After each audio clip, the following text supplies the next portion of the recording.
اعوذ باللہ من الشیطان الرجیم بسم اللہ الرحمن الرحیم۔ عزیز طالبات، آج اردو نظم تجربات کی کلاس میں جو ہمارا موضوع ہے وہ ہے معرہ نظم پس منظر۔ قدیم شعراء کے ہاں قافیہ کی شرط شعر کے لیے ضروری تھی، لیکن یہ ایک حقیقت ہے کہ قافیہ کی پابندی کے سبب شاعر اپنے تخیل کی طرف متوجہ نہیں ہو سکتے تھے۔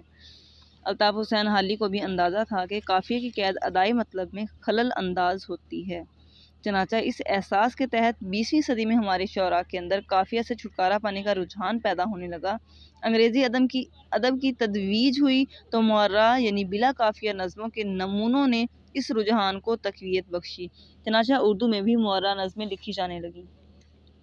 معنی و مفہوم: معرہ نظم کو انگریزی میں بلینک ورس کہتے ہیں۔ یہ صنف اردو میں انگریزی توسط ہی سے متعارف ہوئی ہے۔ حیت کے اعتبار سے اگر اس نظم کو دیکھا جائے تو اس کے عام مصرعے حیت کے اعتبار سے اگر اس عام مصرعے برابر ہوتے ہیں، تمام مصرعے برابر ہوتے ہیں۔ معرہ نظم کا مطلب پاک، صاف، خالی، آزاد، عریاں، خالص، لیکن اسی حد تک پاک، صاف یا آزاد ہے کہ اس میں ردیف اور قافیہ استعمال نہیں کیا جاتا، بحر اور وزن کی پابندی کی جاتی ہے، تمام اشعار ہم وزن ہوتے ہیں، شروع تا آخر۔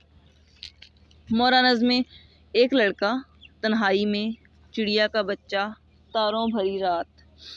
جیسا کہ معرہ نظم اسے غیر مکفہ بھی کہا جاتا ہے، پہلے اسے غیر مکفہ کہا جاتا تھا مطلب بغیر قافیے کے۔ اسماعیل میرٹھی کی نظم چڑیا کا بچہ: تین چھوٹے بچے چڑیا کے گھونسلے میں چپ چاپ لگ رہے ہیں سینے سے اپنی ماں کے، چڑیا نے ممتا سے پھیلا کے دونوں بازو اپنے پروں کے اندر بچوں کو ڈھک لیا ہے، اس طرح روز مرہ کرتی ہے ماں حفاظت، سردی سے اور حواس رکھتی ہے گرم ان کی۔ نظم معرہ کی ابتدا: معرہ نظم کی ابتدائی تجربے عبدالحلیم شرر نے کیے، بعد میں اسماعیل میرٹھی، آزاد کاکوروی، طباطبائی اور بہت سے دوسرے شعراء نے بھی معرہ نظمیں لکھی۔ معرہ نظم کیا ہے؟ معرہ نظم میں قافیہ ردیف کی پابندی نہیں ہوتی، بحر اور وزن کی پابندی کی جاتی ہے، تمام اشعار ہم وزن ہوتے ہیں، ایک ہی بحر میں ہوتے ہیں۔ کشاف تنقیدی اصطلاحات کتاب میں معرہ نظم کی تعریف یوں بیان ہے: ایسی معرہ نظموں میں قافیہ کی پابندی نہیں ہوتی، قافیہ یا تو سرے سے ہوتا ہی نہیں اور ہو تو کسی معین روایتی نظام کا پابند نہیں ہوتا، البتہ قدیم اصناف سخن کی باقی دو پابندیاں نبھائی جاتی ہیں۔ بقول ایل ہیرس: نظم معرہ میں قافیہ نہیں ہوتا، یہ بندوں سے آزاد نظم ہوتی ہے، اس میں شاعر نہایت سہولیات کے ساتھ اپنا مقصد بیان کر سکتا ہے۔ اردو میں معرہ نظم کی ابتدا: اردو میں معرہ کی روایت انگریزی شاعری سے منتقل ہوئی۔ شاعری میں اسے غیر مکفہ نظم کہا جاتا تھا، شروع میں اسے غیر مکفہ نظم کہا جاتا تھا، لیکن بعد میں عبدالحلیم شرر نے مولوی عبدالحق کے مشورے سے نظم معرہ کی اصطلاح استعمال کے جواب مقبول ہے۔ انگریزی شاعری میں نظم معرہ کی جو محفلیں مخصوص بحر ہے، اردو میں اس کی پیروی ممکن نہیں۔ مغرب میں معرہ نظم کی ابتدا: مغربی ناقدین سنجیدہ موضوعات کے لیے مکفہ شاعروں کی بجائے معرہ نظم کو بہتر سمجھتے ہیں، نیز مغربی شعراء کی بڑی تعداد نے اپنے شاہکار نظموں کے لیے معرہ شاعری ہی کو پسند کیا۔ ولیم شیکسپیئر نے شروع میں جو ڈرامے لکھے ان میں مکفہ شاعری کی پابندی کی، لیکن اپنے شاہکار ڈراموں مثلاً ہیملیٹ میں اس نے معرہ شاعری کو ترجیح دی۔ جان ملٹن نے اپنی شاہکار نظم فردوس گمشدہ کو معرہ نظم میں ڈھالا، اسی طرح ولیم ورڈسورتھ نے بھی اپنی نظموں میں اس کی پابندی کی۔ جان کیٹس نے ابتدا میں مکفہ شاعری کی پیروی کی، لیکن بعد ازاں معرہ شاعری ہی کو اختیار کیا۔ انگریزی ادب کی طویل ترین نظمیں مثلاً ایڈون ایتھرسٹون کی نینوا کازوال، جان مشیٹ کی شاہ الغرد معرہ نظم میں لکھی گئی ہیں۔ اس کے بعد ہے نامور شعراء۔ پہلے نام پہ آتے ہیں عبدالحلیم شرر، پھر اسماعیل میرٹھی، آزاد کاکوروی، طباطبائی، تصدق حسین خالد، مجید امجد، میرا جی، حفیظ جالندری، محمود جالندر، یوسف ظفر۔ پہلے ہم کرتے ہیں مجید امجد۔ عبد المجید نام اور امجد تخلص تھا۔ 29 جون 1914 کو جھنگ میں پیدا ہوئے۔ ان کے والد کا نام میاں علی محمد تھا۔ مجید امجد کی پرورش ان کے نانا کے زیر نگرانی ہوئی۔ میٹرک 1930، پھر لاہور سے BA، پھر ہفت روزہ اخبار عروج کے مدیر رہے۔ مجید امجد انتہائی کم گو اور تنہائی پسند تھے۔ 11 مئی 1974 کو ان کی وفات ہوئی۔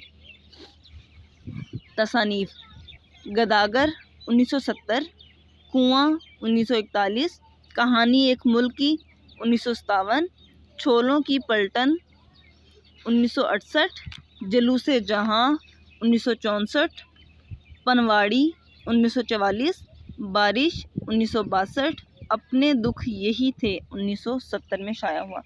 مجید امجد کی مورا نظمیں۔ مجید امجد اردو نظم کے آسمان پر چمکنے والے ستارے کا نام ہے، جس کی روشنی اور عظمت اگرچہ ان کی زندگی میں تسلیم نہیں کی گئی، تاہم وفات کے بعد ان کی ایسی شہرت ملی کہ اب یہ سلسلہ مزید آگے بڑھتا چلا جا رہا ہے۔ مجید امجد نے پابند نظم کے ساتھ ساتھ معرہ نظموں میں بھی حیاتی تنوع سے کام لیا، جو کہ مختلف بندوں پر مشتمل ہے۔ دوسرے لفظوں میں یوں کہا جا سکتا ہے کہ مجید امجد کے ہاں زیادہ تر معرہ نظمیں بندوں کی حیت میں برتی گئی ہیں، اگرچہ انہوں نے مسلسل معروں کی حیت کو بھی اہمیت دی ہے، تاہم ان کے ہاں بندوں پر مشتمل معرہ نظموں کی تعداد زیادہ ہے۔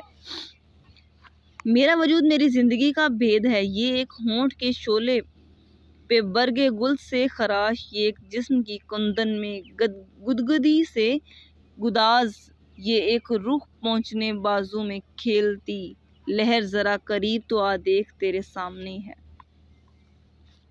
یہ سرخ ریں بھرے لب جس کی ایک جھلک کے لیے کبھی قبیلوں کے دل جوشنوں میں دھڑکے تھے، کہ دل جو تو کہے تو یہی ہونٹ سرخ رس بھر لے، ہونٹ تیرے لہو میں شکوفے کھلا بھی سکے۔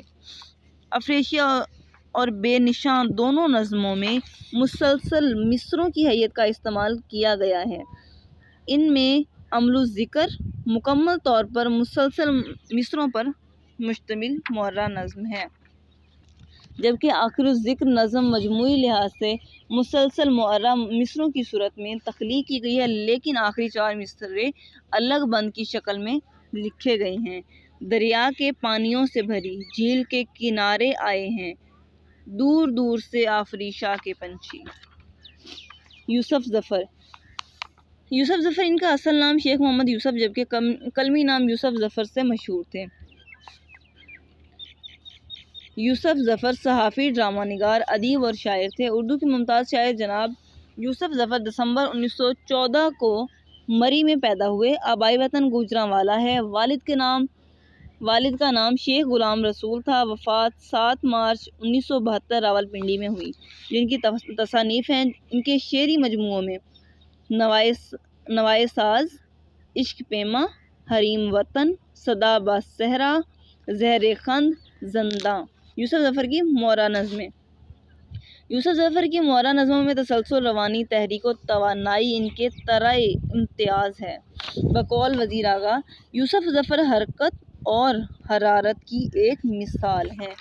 یوسف ظفر نے معرہ نظم کے حوالے سے بہت سی نظمیں لکھیں، جن میں سے چند درج ذیل ہیں: تقلید ابراہیم، آنسو، اینٹ کے بت، احساس قدر اور عبریت۔ یوسف ظفر کی نظموں کو رنگ و آہنگ اور سوز و ساز اور زندگی کی تلخیوں اور حالات کی زہر ناکیوں سے ملا ہے۔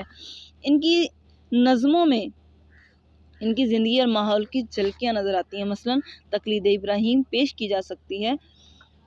یوسف ظفر کی بہت سی نظمیں جو ان کی زندگی کے ایک بڑے علمیے پر مبنی ہیں، اپنی بے بسی اور محرومی کے خلاف شاعر کا شدید رد عمل دل ہلا دینے والا ہے۔